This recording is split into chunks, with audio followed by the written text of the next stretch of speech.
Hello, dear students and friends. Welcome to my channel Math Challenger.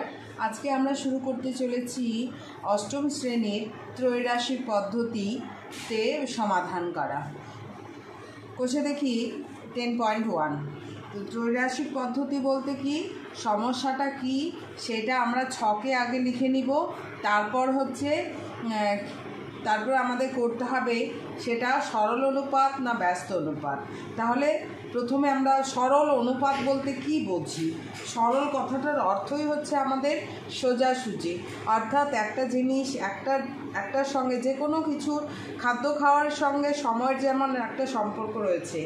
মনে করো একটা কাজ করা হচ্ছে, সে কাজের সঙ্গে সময়ের সম্পর্ক, কাজের সঙ্গে আবার মানুষের সম্পর্ক। অর্থাৎ একটা ঘর পরিষ্কার করা হচ্ছে, সেখানে পরিষ্কার করতে গিয়ে যদি একজনে পরিষ্কার করে বড় ঘর, তাহলে যতটা টাইম লাগবে বা একটা বাড়ি করা হচ্ছে, রং করা হচ্ছে, সেখানে দুজনের জায়গায় যদি 5 জন বা 10 জন কাজ করে তাহলে খুব তাড়াতাড়ি আমরা রং করে ফেলতে পারবো। আর যদি দুজনে কাজ করে তাহলে কি বেশি দিন ধরে আমাদের ওদেরকে নিয়ে কাজ করাতে হবে, অর্থাৎ সময়টা লেংদি হয়ে যাবে। তাহলে লোকসংখ্যার সঙ্গে এখানে সময়ের কি সম্পর্ক হলো? লোকসংখ্যার সঙ্গে সময়ের সম্পর্ক হলো ব্যস্ত, অর্থাৎ লোকসংখ্যা যদি কম হয় তাহলে আমাদের সময় বেশি লাগবে। ব্যস্ত কথাটার অর্থই হচ্ছে উল্টো। আর বুঝতে পেরেছো তো? ব্যস্ত কথাটার অর্থই হচ্ছে উল্টো। একটা কাজ, ঘর রং করা হচ্ছে, সেখানে 2 জনের পরিবর্তে যদি আমরা বেশি লোক লাগাই তাহলে আমাদের তাড়াতাড়ি কাজটা শেষ হয়ে যাবে, অর্থাৎ কম দিন লাগবে।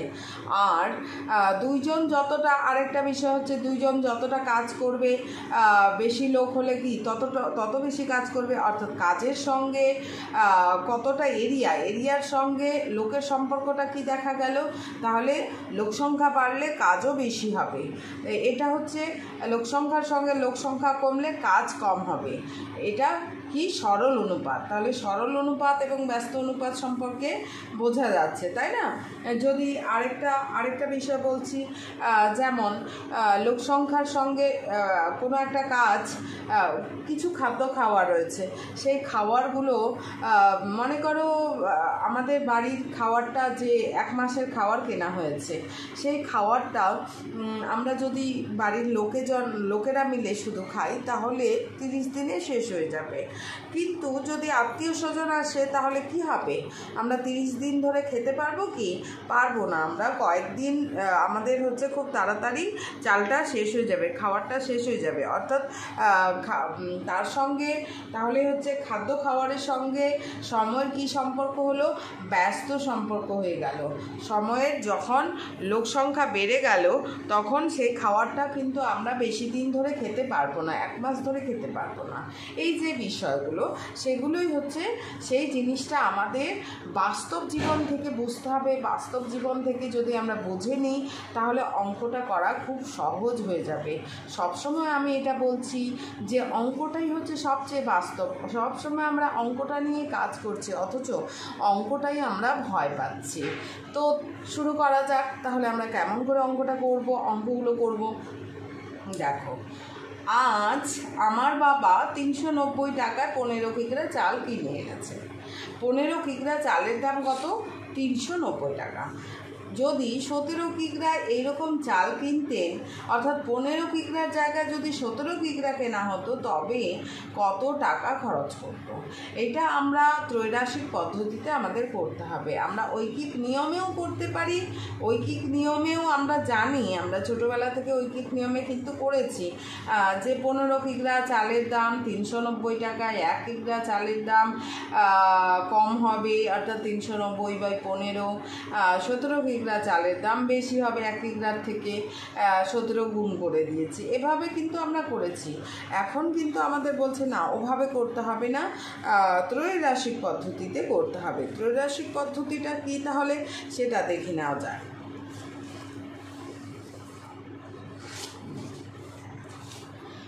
আর আমার চ্যানেলে প্রথম যারা এসেছো তারা অবশ্যই চ্যানেলটা সাবস্ক্রাইব করে নেবে, তাদেরকে অসংখ্য অসংখ্য ভালোবাসা এবং ধন্যবাদ জানাচ্ছি। আর যারা আগে থেকে ভিউজ করছে এবং সাবস্ক্রাইব করে নিয়েছো তাদেরকে অসংখ্য ধন্যবাদ। তাহলে আজ আমার বাবা আমরা ত্রৈরাশিক পদ্ধতিটা কিভাবে লিখবো, আগে সমস্যাটা লিখবো। গণিতের ভাষায় সমস্যা, গণিতের ভাষায় সমস্যা।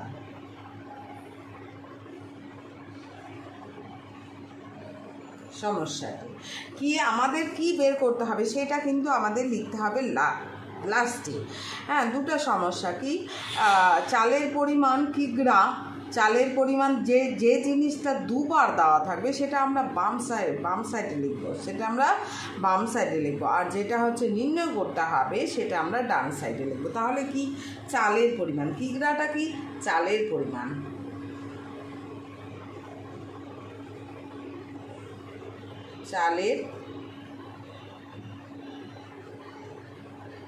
চালের পরিমাণ এটা কিগ্রা। ওকে, আর এটা কি, মূল্য, কি দেওয়া আছে, আর মূল্য বা দাম, মূল্যটা কি, টাকা হিসাবে দেওয়া আছে। তাহলে চালের পরিমাণটা কত আছে, 15 কিগ্রা। 15 কিগ্রা চালের দাম কত, 390 টাকা। আমাদের বের করতে হবে 17 কিগ্রা যদি চাল কেনা হতো কত টাকা লাগতো। এইবারে বিষয় হচ্ছে এটা আমরা কভাবে করতে পারি, আমরা অনেকভাবে করতে পারি। দেখো, যেমন আমরা এইভাবেও করতে পারি, এই যে এইভাবেও করতে পারি, আরেকটা করতে পারি ভগ্নাংশ আকারে। তাহলে প্রথমে আমরা দেখে নিই অনুপাতটা কি ধরনের। দেখো, চালের পরিমাণ যদি 15 কেজি হয় 390 টাকা দিতে হয়, তাহলে 17 কেজির জন্য কি, 17 কেজিটা 15 কেজি থেকে 17 কেজিটা বেশি, 17 কেজিটা বেশি, অতএব সেখানে কি বেশি টাকা দিতে হবে, কি দিতে হবে, বেশি টাকা দিতে হবে। তাহলে অনুপাতটা কি ধরনের, বেশি জিনিস কিনতে গেলে বেশি টাকা লাগবে, বেশি জিনিস কিনতে গেলে বেশি টাকা লাগবে, অর্থাৎ অনুপাতটা সরল। তাহলে চালের পরিমাণের সঙ্গে মূল্যের সরল সম্পর্ক।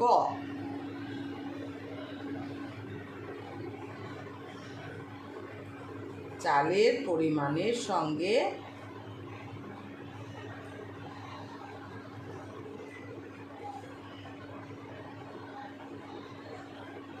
মূল্যের সরল সম্পর্ক।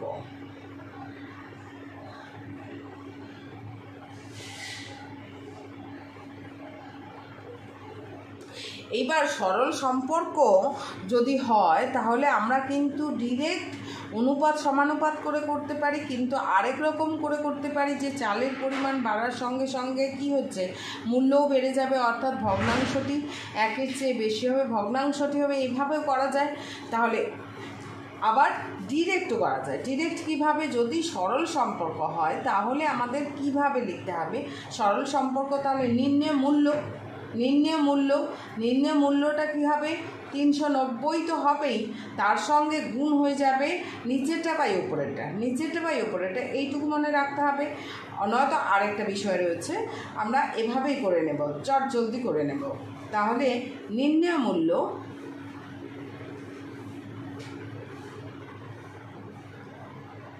আমাদের শুধুমাত্র সম্পর্কটা দেখতে হবে, সরল সম্পর্ক না ব্যস্ত সম্পর্ক। নির্ণয় মূল্য হচ্ছে 390 ইন্টু নিচেরটা বাই ওপরেরটা, 17/15, এইটুকু মনে রাখতে হবে। তাহলে 5 দিয়ে 3 দিয়ে কেটে দিই, 3 5 15, 3 একে 3, 3 3 9, 0। এবারে হচ্ছে 5 দিয়ে 5 5 2 10, 5 6 30। তাহলে 26 আর 17 এবার গুণ করো, 26কে 17 দিয়ে, 6 7 42,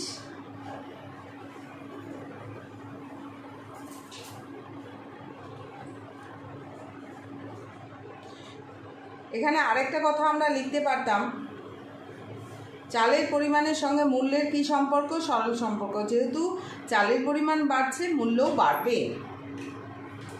যেহেতু চালের পরিমাণ বাড়ছে,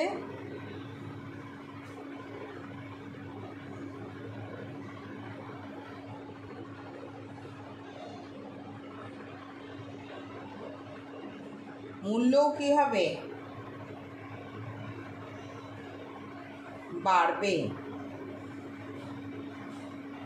সুতরাং নির্ণয় মূল্য এভাবে করব। 6 7 42, 7 2 14, 14 আর 4 হচ্ছে 18, 6 কে 6, 2।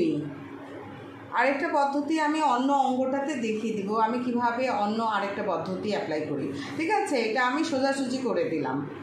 8 আর 6 14, 2 একে 3, 4, 442 টাকা। তাহলে কি বেশি টাকা? তো বেশি টাকা।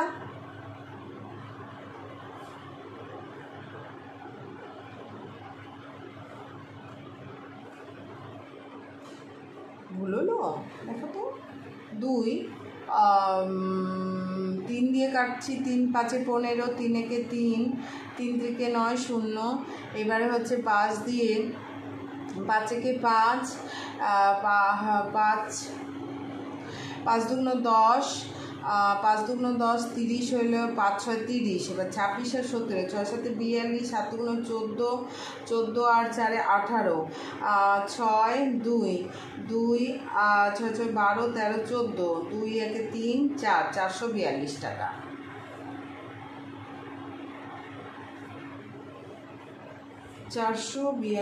টাকা।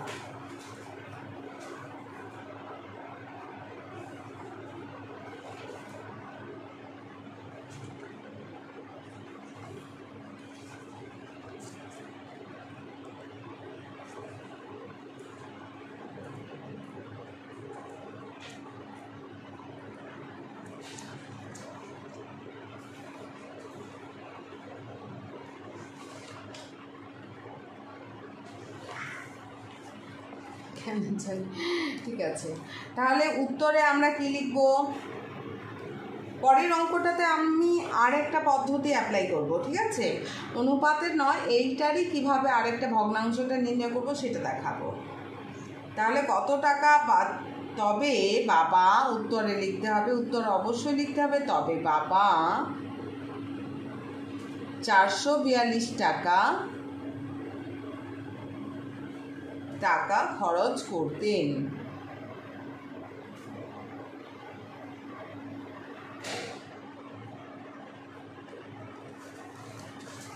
ঠিক আছে, বোঝা গেল? এইবার পরের অঙ্কটা একটু আলাদা ধরনের করে করব। ভগ্নাংশটা আমি এটাতে যেমন ডিরেক্ট করে দিয়েছি, নির্ণয় মূল্যটা ওটা একটু আলাদাভাবে করিয়ে দেব।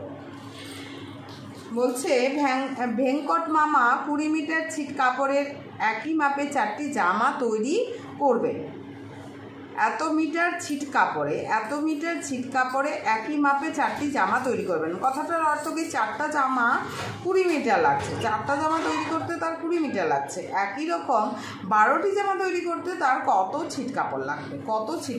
অর্থাৎ ছিট কাপড়ের পরিমাণ, কতটা কাপড় তাকে কিনে আনতে হবে সেটা আমরা ঐকিক নিয়মে করতে পারি, কিন্তু এখানে আমাদের ত্রৈরাশিক পদ্ধতি বলে দিয়েছে, সেই জন্য আমাদের ত্রৈরাশিক পদ্ধতিতেই করতে হবে। তাহলে গণিতের ভাষায় সমস্যাটি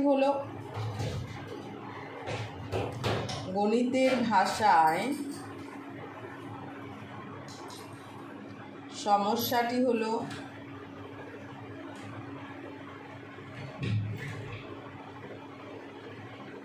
কি হলো?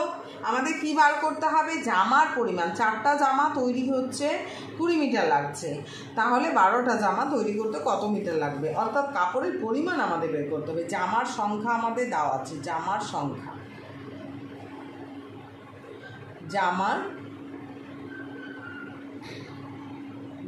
সংখ্যা এতটি, আর হচ্ছে কাপড়ের পরিমাণ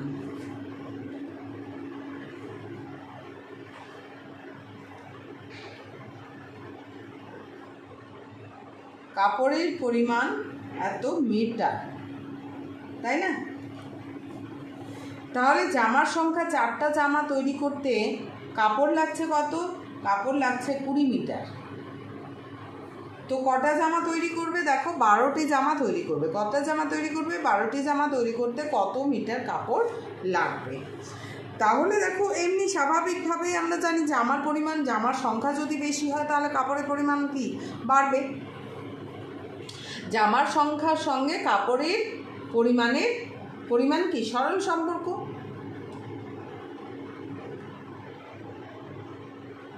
জামার সংখ্যার সঙ্গে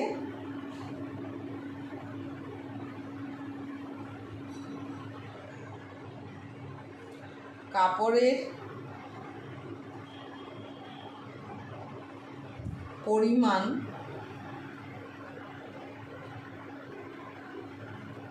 একটি সরল সম্পর্ক।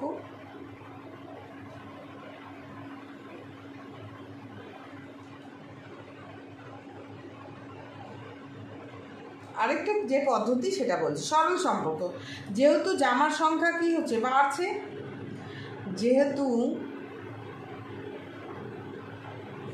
জামার সংখ্যা বাড়ছে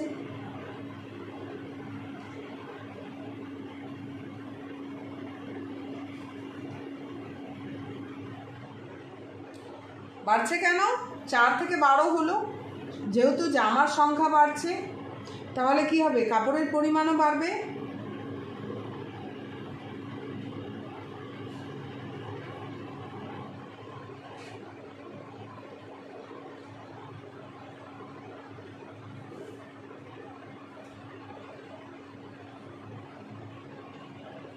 তাহলে ভগ্নাংশ আমাদের তৈরি করব। এখানে কি করব? ভগ্নাংশ তৈরি করব। ভগ্নাংশ কীভাবে, কেন ভগ্নাংশ তৈরি করব? দেখো ভগ্নাংশটি যদি আমাদের মনে করো 12/4 কোনো একটা সংখ্যার সঙ্গে গুণ করি তাহলে পরিমাণটা কিন্তু অনেক বেশি হবে। যদি 4/12 গুণ করি তাহলে কিন্তু কম হবে।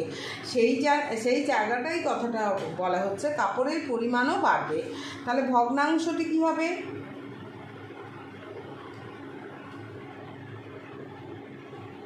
বাড়বে কথাটা যখন হবে তখন কি হবে আমরা দেখে নেব। 4 থেকে 12 হলো, 4 থেকে 12 হলো। তাহলে 4টা জামা তৈরি করতে যে পরিমাণ কাপড় লাগবে 12টা জামা তৈরি করতে বেশি পরিমাণ কাপড় লাগবে, সে কথাটাই লেখা হয়েছে। তাহলে ভগ্নাংশটি 1-এর চেয়ে বড় হবে। ভগ্নাংশটি হবে, এটা তো অনেকটা ভাষা লিখতে হয় কিন্তু ভালো লাগে এমনিতে। ভগ্নাংশটি হবে 12/4। অতএব এইবারে নির্ণয় কাপড়ের পরিমাণ।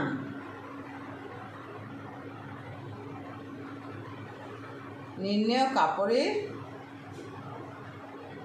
পরিমাণ ইকুয়াল টু 20।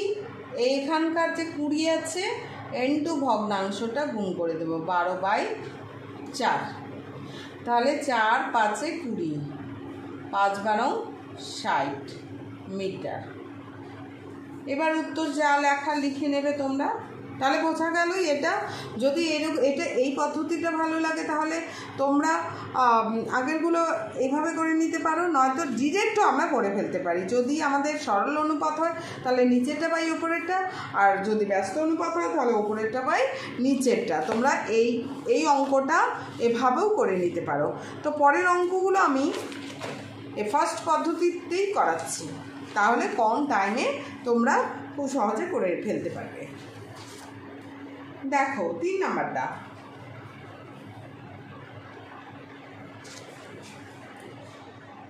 বকুলতলা গ্রামে একটি পুকুর কাটতে 30 জন লোকের 15 দিন সময় লেগেছে। 30 জন লোক 15 দিন সময় লেগেছে। 25 জন লোক যদি ওটা পুকুর কাটে, অর্থাৎ কম সংখ্যক লোক, 30-এর জায়গায় 25 রয়েছে, তাহলে কি হবে? বেশি দিন লাগবে। কি বেশি দিন লাগবে না কম দিন লাগবে? নিশ্চয়ই বেশি দিন লাগবে, তাই না? একা তুমি একটা কাজ করছো, সেখানে যদি মাও এসে সেই কাজটা করে তাহলে কি তাড়াতাড়ি কাজটা শেষ হয়ে যাবে। সেই কথাটা যদি কম হয়, লোক সংখ্যা কমে যায়, তাহলে কি বেশি দিন লাগবে। তাহলে আমাদের কি বার করতে হবে, সেটা আমাদের বার করতে হবে। দেখো 30 জন লোক 15 দিন, তাহলে 30 জন লোক মানে লোক সংখ্যা, আর এটা সময়, দিনটাকে কি বলা হয়, সময়। গণিতের ভাষায় সমস্যাটি হলো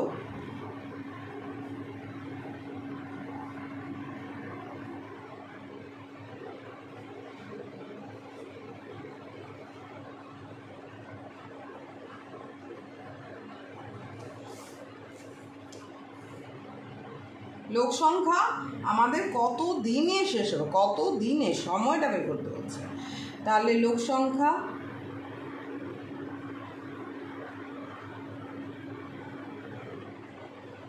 লোক সংখ্যার এককটা অবশ্যই লিখতে হবে জন, আর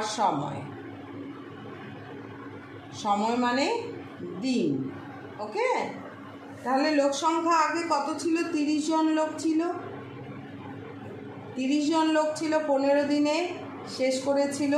এইবার লোক সংখ্যা 25 জন হয়ে গেল। কত হয়ে গেল, 25 জন হয়ে গেল, কতদিন সময় লাগবে।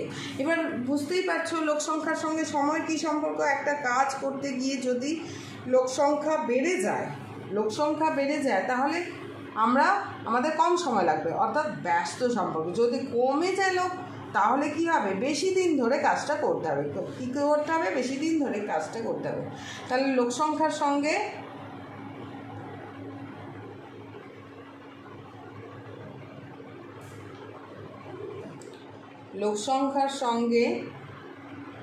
সময়ের ব্যস্ত সম্পর্ক, মানে উল্টো।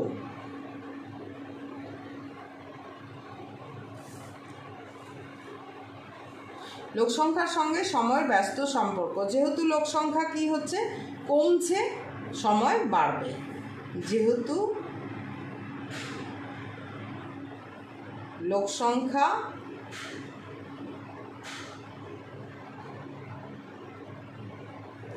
কমছে, কি করে তুমি ব্যস্ত সম্পর্ক বুঝবে, সেই জন্য এটা লিখতে হচ্ছে। যেহেতু লোক সংখ্যা কমছে, সময় বাড়বে।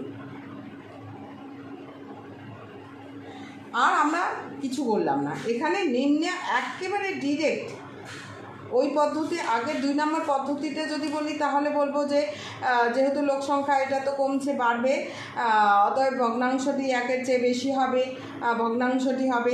তো এই জায়গাটা না করে ডিরেক্ট আমি করে নিলাম নির্ণয় সময়। কি করব দেখে নাও, এখানে যে সংখ্যাটা থাকবে সেইটা লিখব। যেহেতু ব্যস্ত, সরল হলে নিচেরটা বাই উপরেরটা, আর ব্যস্ত হলে উপরেরটা বাই নিচেরটা, যেই সংখ্যায় থাকুক না কেন। এত কি হবে, একক দিন। এবার 5 দিয়ে 5 3 15, 5 5 25, 5 দিয়ে 5 6 30, অর্থাৎ দেখো তো বেশি দিন লাগলো না, বেশি দিন কিন্তু লাগলো 18 দিন, কারণ 25 জন লোক। 30 জন লোক 15 দিন লাগলে 25 জন লোকের বেশি দিন লাগছে, 18 দিন সময় লাগছে। তবে কত দিনে কাজটি শেষ করতে পারতো। তাহলে উত্তরে কি হবে, উত্তরে হচ্ছে লিখবে তবে 18 দিনে কাজটি শেষ করতে পারত।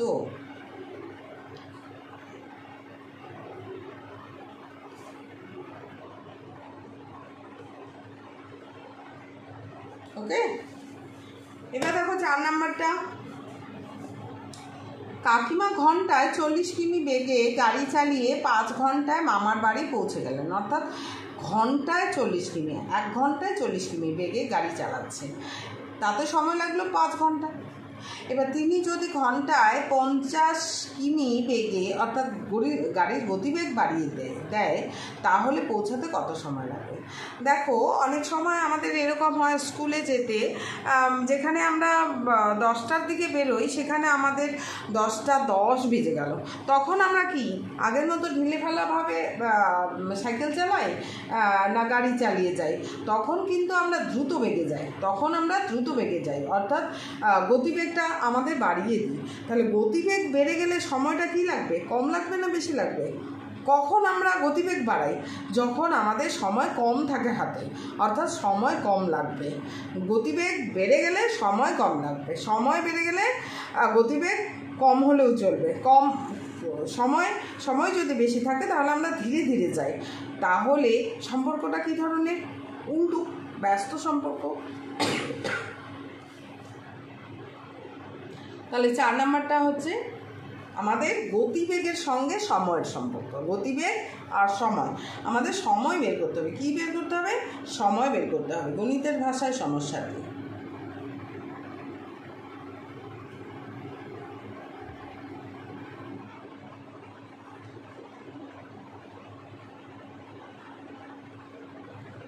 গণিতের ভাষায় সমস্যা।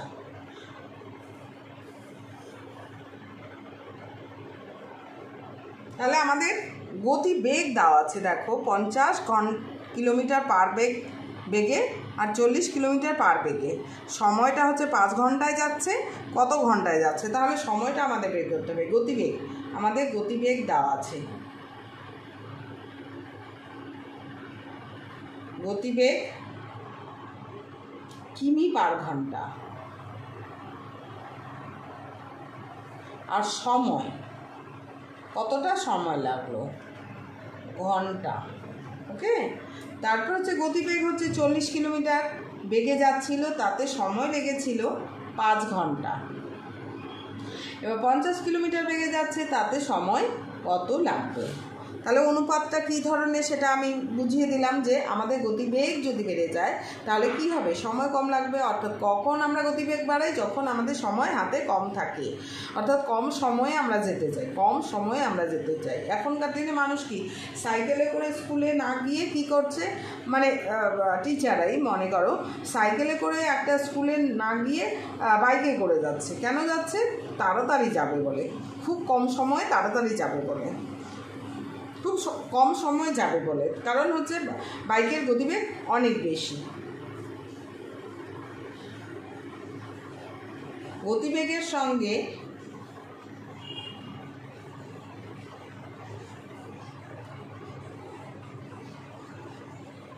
সময়ের ব্যস্ত সম্পর্ক।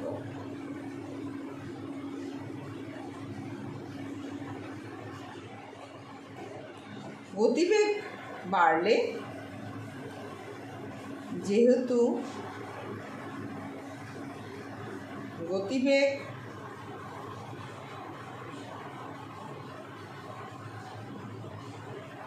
গতিবেগ বেড়েছে, সময় কম লাগবে।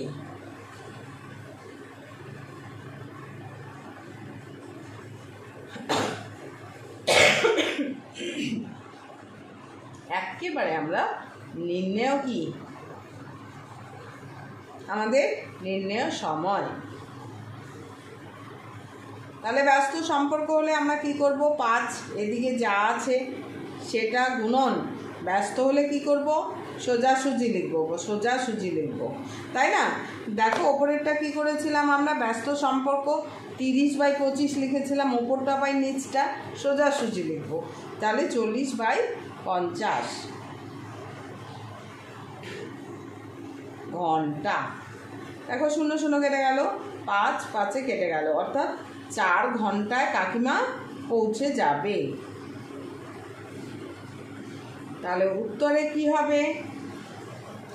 উত্তরে আমরা লিখব তবে মামার বাড়ি পৌঁছতে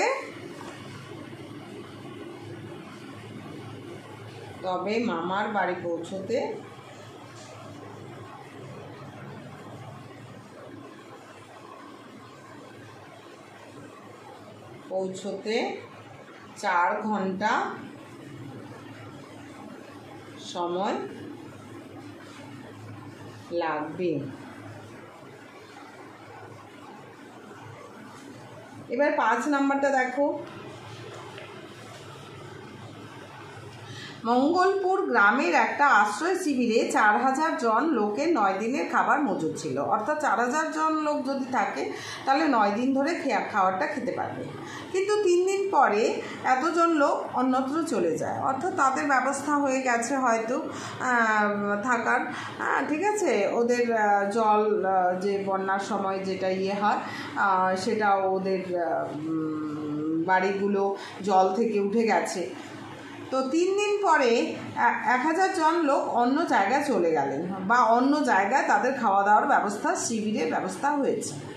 যারা রয়ে গেলেন, অর্থাৎ কতজন লোক রয়ে গেলেন? 3000 জন লোক রয়ে গেলেন। তো 4000 জন লোক যদি থেকেই যেত তাহলে বাকি খাবারগুলো তারা কত দিনে খেত? 3 দিন তো অলরেডি খেয়ে ফেলেছেন, তাহলে 6 দিনে খেয়ে ফেলতো। 9 দিন, টোটাল 9 দিনে খাবারটা ছিল, তাহলে 3 দিন খাওয়া হয়ে গেছে, তাহলে 6 দিন ধরে খেত। কিন্তু লোক সংখ্যা এখন কত হলো? 3000 জন লোক। 3000 জন লোক এখন বাকি খাবারটা কত দিনে খাবে সেটা আমাদের বের করতে হবে। খুব ইজি।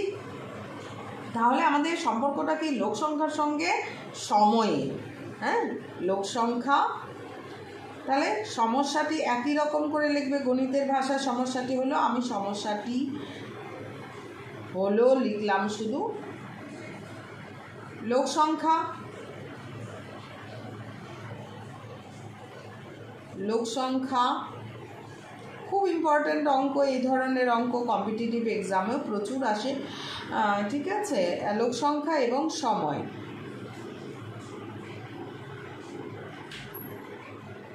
দিন। তাহলে লোক সংখ্যা 4000 জন লোক। 4000 জন লোক যদি বাকি খাওয়ারকে নিয়ে সমস্যা। বাকি খাওয়ারটা কত দিনে খেত? 9 বিয়োগ 3 দিন, অর্থাৎ 6 দিনে খেয়ে ফেলতো। বাকি খাবারটা 6 দিনে খেয়ে ফেলতো। কিন্তু লোক সংখ্যা এখন কত থাকলো? 1000 জন অন্যত্র চলে গেল। 1000 জন চলে গেল, তাহলে কতজন থাকলো? 3000 জন। ছোট ছোট করে লিখবে এখানে, এর মধ্যেই যেন হয়ে যায়। বাকি খাবারটা তারা কত দিনে খাবে? দেখো কথাটা বুঝে নাও।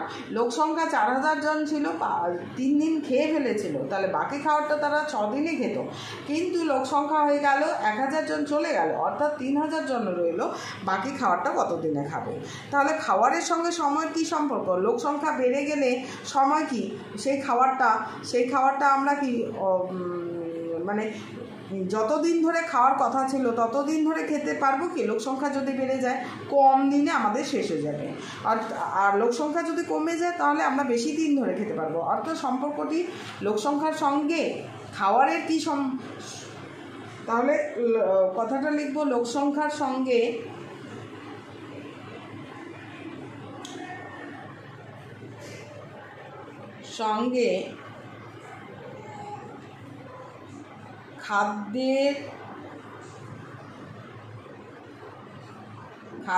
খাওয়ারের সময়ের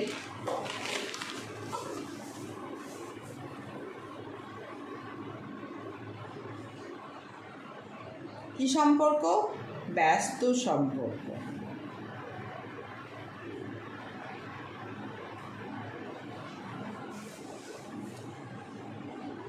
যেহেতু লোক সংখ্যা কি হচ্ছে?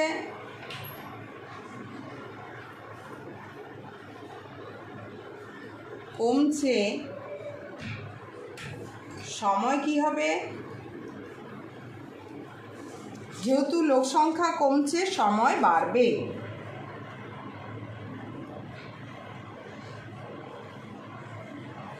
তাহলে একেবারে আমরা নির্ণয় সময়, বাকি খাবারগুলো কতদিন ধরে খাবে, নির্ণয় সময় আমরা কি করব? নির্ণয় সময় ইকুয়াল টু 6, এদিকে যেটা আছে 6, সেই 6টা লিখবই। এবার কি করব? এটা আমরা ভগ্নাংশটি ওপরটা বাই নিচেরটা, ওপরটা বাই নিচেরটা, অর্থাৎ ওপরে ব্যস্ত হলে ওপর বাই নিচ, এত দিন। তাহলে 3 শূন্য 3 শূন্য কেটে গেল, 3 দুগুণ 6, অর্থাৎ 8 দিন ধরে খাবে। যেখানে 6 দিনে যদি সবাই মিলে থাকতো, 4000 জনেই থাকতো, তাহলে কিন্তু 6 দিনে খেয়ে ফেলতো। কিন্তু যেহেতু 3000 জন থাকলো, সেই জন্য তারা 8 দিনে শেষ করবে। উত্তরটা তোমরা লিখে নেবে। এইবার 6 নাম্বার অঙ্কটা বলছে, নসিপুর গ্রামের একটা খামারে 42 জন সদস্য 24 দিনে খামারের সমস্ত জমি চাষ করতে পারেন, কিন্তু চাষের মরশুমে 6 জন সদস্য হঠাৎ অসুস্থ হয়ে পড়ে। খামারের সমস্ত জমি চাষ করতে অবশিষ্ট জনের কত দিন সময় লাগবে? অবশিষ্ট জন মানে 6 জন তো অসুস্থ হয়ে গেল, তাহলে 24 দিনে তারা কাজটা শেষ করতে পারে। কিন্তু মানে কাজটা ওরা শুরু করেনি, ক্যালকুলেশন করে দেখা যাচ্ছে যে 42 জন যদি থাকে তাহলে 24 দিনে কাজটা শেষ করে ফেলতে পারবে। কিন্তু প্রথমে কাজ শুরুর প্রথমেই দেখা যাচ্ছে যে 6 জন অসুস্থ হয়ে গেল। তাহলে লোক সংখ্যা, আমাদের গণিতের ভাষায় সমস্যাটি লিখে নেবে। লোক সংখ্যা, এখানে সময় দিন, আর লোক সংখ্যা জন। সময় হচ্ছে লোক সংখ্যা কতজন? 42 জন লোক যদি থাকতো তাহলে কাজটা তারা 24 দিনে শেষ করে ফেলতে পারতো। কত দিনে? 24 দিনে শেষ করতে পারতো। কিন্তু লোক সংখ্যা হয়ে গেল 42 বিয়োগ 6, অর্থাৎ 36 জন লোক হয়ে গেল। তাহলে কাজটা কত দিনে তারা শেষ করবে? তাহলে লোক সংখ্যা কমে গেল। লোক সংখ্যা কমলে সময় কি লাগবে? সেই কাজটা করতে সময় বেশি লাগবে। তাহলে লোক সংখ্যার সঙ্গে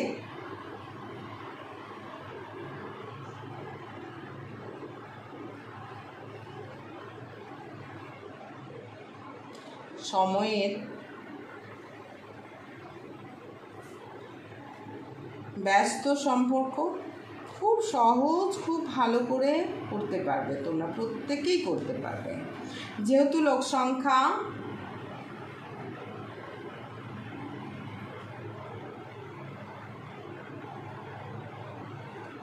সংখ্যা কি কমছে, সময় বাড়বে, সেই জন্যই আমরা ব্যস্ত বলছি। ব্যস্ত কি করে বুঝলাম? এভাবেই বুঝলাম, বাস্তব অভিজ্ঞতা থেকে বুঝলাম। অতএব নির্ণয় সব সময় বাস্তব কথাটা ভাবতে থাকবে। নির্ণয় সময় কত হবে?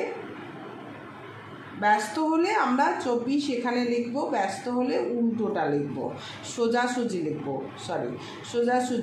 42/36 দিন।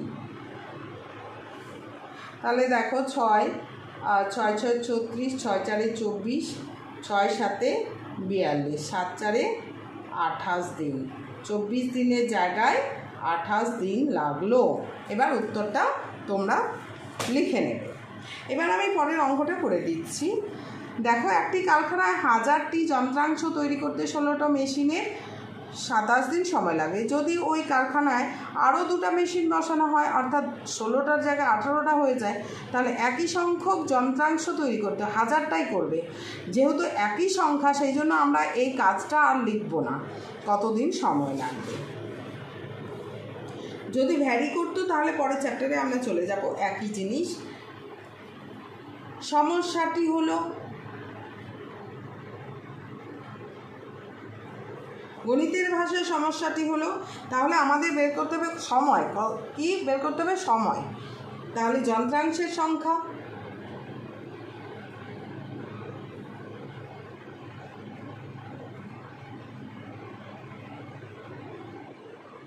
যন্ত্রাংশের সংখ্যা টি, আর এটা সময়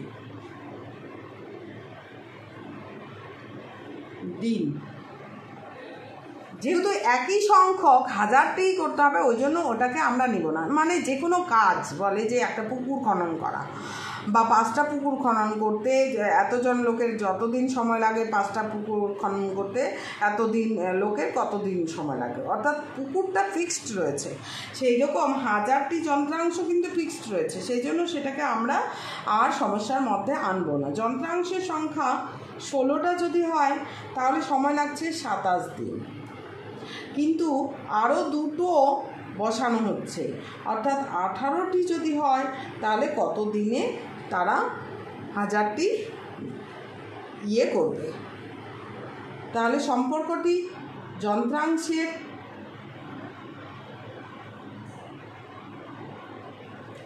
সংখ্যার সঙ্গে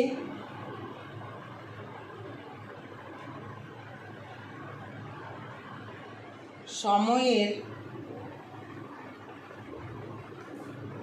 কি সম্পর্ক? যন্ত্রাংশ বেড়ে গেলে সময় কম লাগবে, ব্যস্ত, তাই না? ব্যস্ত সম্পর্ক।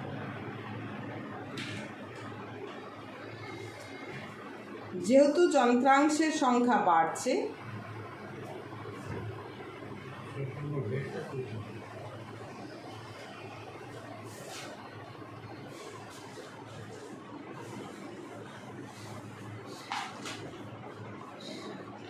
সময় কম লাগবে।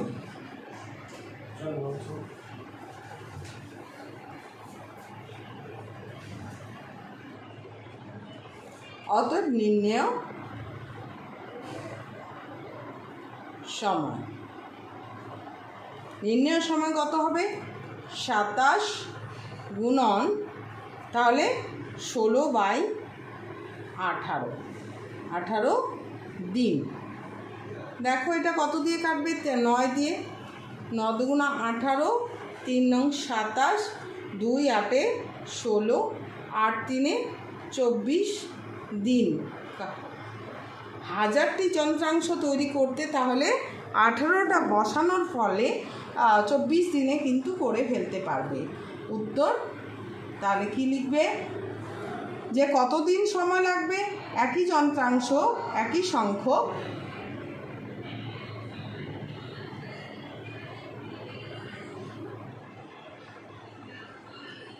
যন্ত্রাংশ তৈরি করতে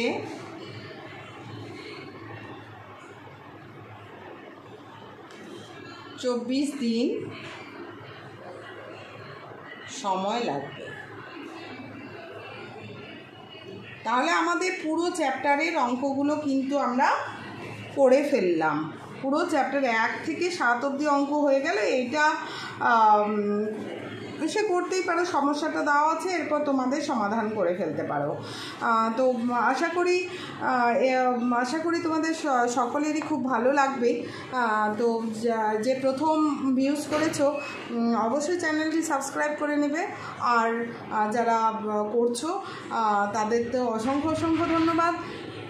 লাইক এবং কমেন্ট করতে ভুলবে না, এবং বন্ধুদেরকেও শেয়ার করে দেবেন অনেক অনেক করে। Thank you.